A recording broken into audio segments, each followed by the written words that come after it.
Hello dear students. Classroom vibes लेकर आया आपके लिए एक और नया video on the topic distribution of profit among partners. In our last video we have discussed what is partnership deed and what are the provisions in the absence of partnership deed. अगर अभी तक आपने हमारे channel को subscribe नहीं किया है तो प्लीज़ चैनल को सब्सक्राइब कर लीजिए एंड बेल आइकन को प्रेस कर लीजिए ताकि हमारे सारी वीडियोज़ की नोटिफिकेशन आपको मिल सके। तो चलिए स्टार्ट करते हैं। Our today's topic is distribution of profit among partners. Partners में प्रॉफिट को, पार्टनरशिप फर्म के प्रॉफिट को कैसे डिस्ट्रीब्यूट किया जाता है।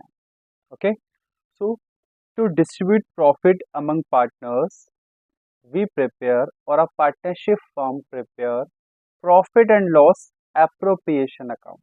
सो what is profit and loss appropriation account? So profit and loss appropriation account is an extension of the profit and loss account.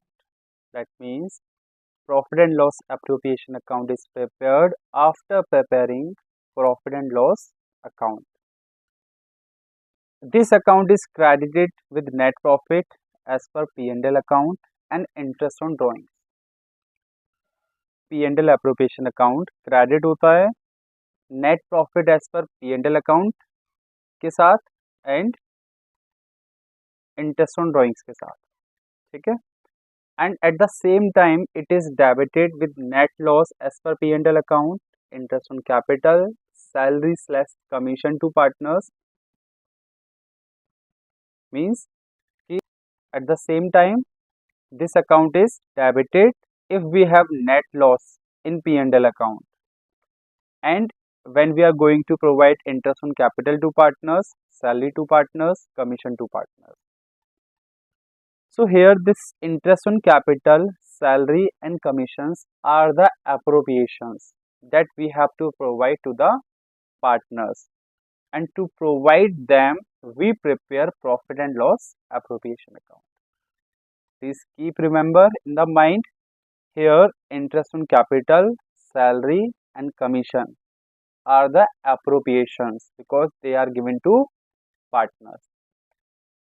In 11th, accounting for sole proprietorship, interest on capital, salary and commission was charge against profit. Here interest on capital, salary and commission to partners are appropriation of profit. Okay, so to show them we prepare profit and loss appropriation account and to distribute profit among the partners. Now we will see what is the format of profit and loss appropriation account. So this is the format of profit and loss appropriation account. First of all we have to write profit and loss appropriation account. Then just below of it for the year ended and whatever the date is given in the question you have to write that. Then there are 4 columns: particulars, rupees, particular, rupees. Okay. The first thing that we have to do in P&L appropriation account is to transfer the profit from P&L account to P&L appropriation account, and it will be transferred on credit side of P&L appropriation account as by profit and loss account, and in bracket we will mention that this is net profit. It is not compulsory that we have profit in P&L account. Sometimes we are having loss also. So if loss is given in P&L account, it will come on debit side as to profit and loss account in bracket net loss. So either we have profit or loss. The next thing that will be shown in P&L appropriation account if given is interest on drawings.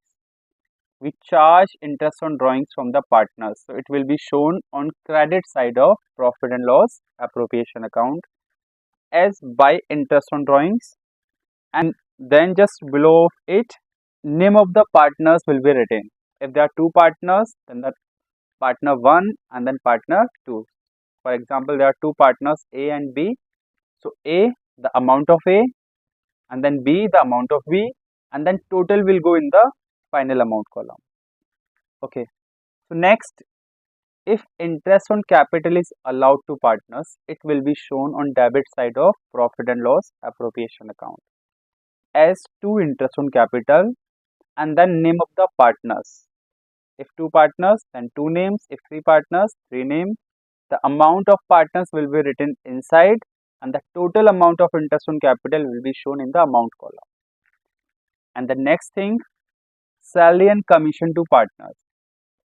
If both are given in the question, then you write separately two salary, then partner's name, and then two commission, then partner's name. The same way as we are showing interest on capital. Then sometimes partnership firm may create a reserve out of profit. So here it will be shown on debit side as to reserve. And then we have to make total of the profit and loss appropriation account. If total of credit side is more than total of debit side, the difference will be called profit. And if the total of debit side, left hand side, is greater than total of credit side, right hand side, then the difference will be loss. So if there is profit, it will be transferred to partners account as to profit transferred to and the name of the partners and their profit amount. And profit is distributed among the partners in a particular ratio given in the question. If loss is given, then it will be shown on credit side as by loss transferred to and then name of the partners, then their particular amount inside and total amount outside. So this is the format of profit and loss appropriation account. I hope आपको ये समझ में आया है। अगर आपको किसी भी तरह का कोई डाउट है तो आप कमेंट बॉक्स में कमेंट करके पूछ सकते हैं। Okay, now we'll discuss the journal entries relating to profit and loss appropriation account. Sometimes question may ask you to record the entries related to P&L appropriation account. So let's start the journal entries relating to profit and loss appropriation account. First entry that we have to record is to transfer either profit or loss given in P&L account. Okay, so first transfer of profit from P&L account to P&L appropriation account. सबसे पहले P&L account में जो profit होता है उसको profit and loss appropriation account में transfer करना है, जिसकी जर्नल एंट्री होती है profit and loss account debit to profit and loss appropriation account. यहाँ पर P&L अकाउंट डेबिट होगा आपका और P&L एप्रोप्रिएशन अकाउंट क्रेडिट होगा, क्योंकि एक अकाउंट से प्रॉफिट निकल के दूसरे अकाउंट में ट्रांसफर हो गया है। Okay, then second is transfer of loss from profit and loss account to profit and loss appropriation account. In case अगर लॉस दे रखा है P&L अकाउंट में तो उसको भी ट्रांसफ़र किया जाएगा और उसको ट्रांसफ़र करने की एंट्री प्रॉफिट ट्रांसफ़र करने की एंट्री के जस्ट अपोजिट होगी। एंट्री होगी profit and loss appropriation account debit to profit and loss account. So या तो हमारे पास प्रॉफिट होगा क्वेश्चन में या फिर लॉस होगा, जो भी हो सबसे पहले हमें यही ट्रांसफ़र करना है। ठीक है बच्चों। Third entry is for allowing interest on capital to partners. So there will be two journal entry. There will be two journal entry.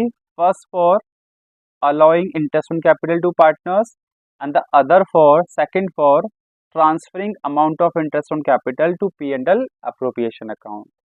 क्योंकि अल्टीमेटली प्रॉफिट से ही चार्ज की जाएगी इंटरेस्ट ऑन कैपिटल। तो first entry interest on capital account debit to partners capital slash current account. Being narration आपको लिखना है interest on capital allowed. Interest on capital account आपका यहाँ पर डेबिट हुआ है, क्यों? क्योंकि वो फर्म का एक्सपेंस है। इंटरेस्ट ऑन कैपिटल अकाउंट आपका क्यों डेबिट हुआ है? Because it is an expense of the firm. और partners capital account slash current account credit हुआ है because when we allow interest on capital to the partners their capital increases, their capital increase. So the rule for debit and credit of capital account is increase in capital credit and decrease in capital debit. So here partners capital is increasing, so partners capital account will be credit. Current account word यहाँ पर आ रहा है क्योंकि जब partners की capital fix हो जाएगी, ये आगे भी कॉन्सेप्ट पढ़ेंगे, फिर भी हम डिस्कस कर लेते हैं कि जब क्वेश्चन में पार्टनर्स की कैपिटल फिक्स दे दी जाए तब आपको पार्टनर्स कैपिटल वर्ड की जगह, कैपिटल की जगह करंट यूज करना है, टू पार्टनर्स करंट अकाउंट। तो दो में से एक ही यूज होगा, नॉर्मली पार्टनर्स कैपिटल आएगा, but in case if capital is fixed then you have to use current account in all the journal entries. So just keep remember this thing.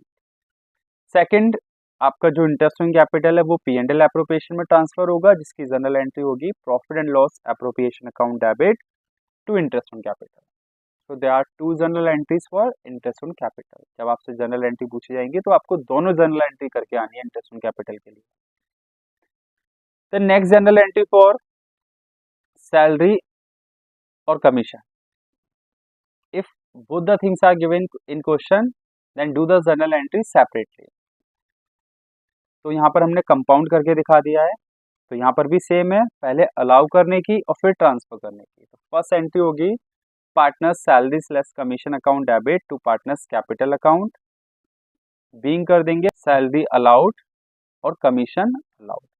अब यहाँ पर भी salary slash commission account debit हुआ है क्योंकि वो firm का expense है और एक्सपेंस डेबिट होते हैं. और पार्टनर्स की capital slash current account credit हुआ है क्योंकि जब हम सैलरी अलाउ करेंगे तो हम पार्टनर्स की कैपिटल इंक्रीज कर देते हैं. सेकंड जनरल एंट्री है P&L appropriation account debit to partners salary slash commission account. यहाँ पर हमने जो एक्सपेंस था वो profit and loss appropriation account में ट्रांसफर कर दिया. देन नेक्स्ट एंट्री है हमारी for charging interest on drawings. जब हम पार्टनर से इंटरेस्ट ऑन ड्रॉइंग्स चार्ज करते हैं, ये जनरल एंट्री तब होगी, और इसमें भी दो जनरल एंट्री हैं हमारी. पहली है चार्ज करने की और दूसरी ट्रांसफर करने की. चार्ज करने की एंट्री है partners capital slash current account debit to interest on drawings account. अब यहाँ पर पार्टनर्स का कैपिटल अकाउंट डेबिट हो रहा है और इंटरेस्ट ऑन ड्रॉइंग्स क्रेडिट हो रही है. क्यों? क्योंकि इंटरेस्ट ऑन ड्रॉइंग्स फर्म की इनकम है और इनकम क्रेडिट होती है, और हम ये इनकम पार्टनर्स से कैश में नहीं ले रहे हैं. हम क्या कर रहे हैं, पार्टनर्स की कैपिटल से कट करते हैं, उनकी कैपिटल को रिड्यूस करके, डिक्रीज करके, और डिक्रीज इन कैपिटल डेबिट होता है. इसलिए यहाँ पर एंट्री हो गई partners capital account debit to interest on drawings. और फिर ये interest on drawings P&L appropriation में ट्रांसफर हो जाएगी, जिसकी जनरल एंट्री होगी interest on drawings account debit to profit and loss appropriation account. Then next journal entry, if partnership firm has created a reserve out of profit, then the journal entry will be profit and loss appropriation account debit to reserve account. और to particular reserve, जो भी नाम question में दे रखा हो reserve का, वो आप यहाँ पर मेंशन कर सकते हैं. नरेशन हो जाएगा आपका amount transfer to reserve account. इतना सब कुछ करने के बाद अब आपको पता करना है कि अल्टीमेटली P&L एप्रोप्रिएशन अकाउंट में प्रॉफिट आ रहा है डिफरेंस में या लॉस आ रहा है, और उसको आपको पार्टनर्स में डिस्ट्रीब्यूट कर देना है. So if there is profit then the general entry will be for transferring profit among partners और distribution of profit among partners. तो यहाँ पर भी सेम कॉन्सेप्ट लगेगा. जब आप पार्टनर्स को प्रॉफिट डिस्ट्रीब्यूट करेंगे तो आप उनकी कैपिटल इंक्रीज कर देंगे, उनके कैपिटल में ऐड कर देंगे प्रॉफिट का शेयर. तो एंट्री हो जाएगी P&L appropriation account debit to partners capital slash current account. यहाँ पर प्रॉफिट डिस्ट्रीब्यूट हो गया और पार्टनर्स की कैपिटल इंक्रीज हो गई. Second, if there is loss then you have to distribute loss among the partners and the general entry will be partners capital account debit. क्योंकि loss है तो पार्टनर्स की कैपिटल डिक्रीज करनी पड़ेगी to profit and loss appropriation account, being हो जाएगा loss transferred और loss credited among partner. यहाँ पर कुछ नोट्स दे रखे हैं. नोट नंबर 1 है what is reserve. Reserve is an amount set aside out of profit to strengthen the financial position of the firm और to meet unforeseen liability. Reserve amount होता है जो प्रॉफिट में से निकाल के अलग रख दिया जाता है फर्म की फाइनेंशियल पोजीशन को स्ट्रॉन्ग करने के लिए या फिर फ्यूचर में होने वाली किसी लायबिलिटी को फुलफिल करने के लिए। और सेकंड नोट दे रखा है कि partners current account are used when capital of the partner are fixed और fix capital account is maintain. तो ये मैंने आपको स्टार्टिंग में ही बताया था कि अगर क्वेश्चन में पार्टनर्स की कैपिटल फिक्स दे दे तो आपको पार्टनर्स कैपिटल की जगह पार्टनर्स करेंट अकाउंट यूज करना है। तो आज के लिए इतना ही। अपनी नेक्स्ट वीडियो में हम एक न्यूमेरिकल सॉल्व करेंगे related to profit and loss appropriation account.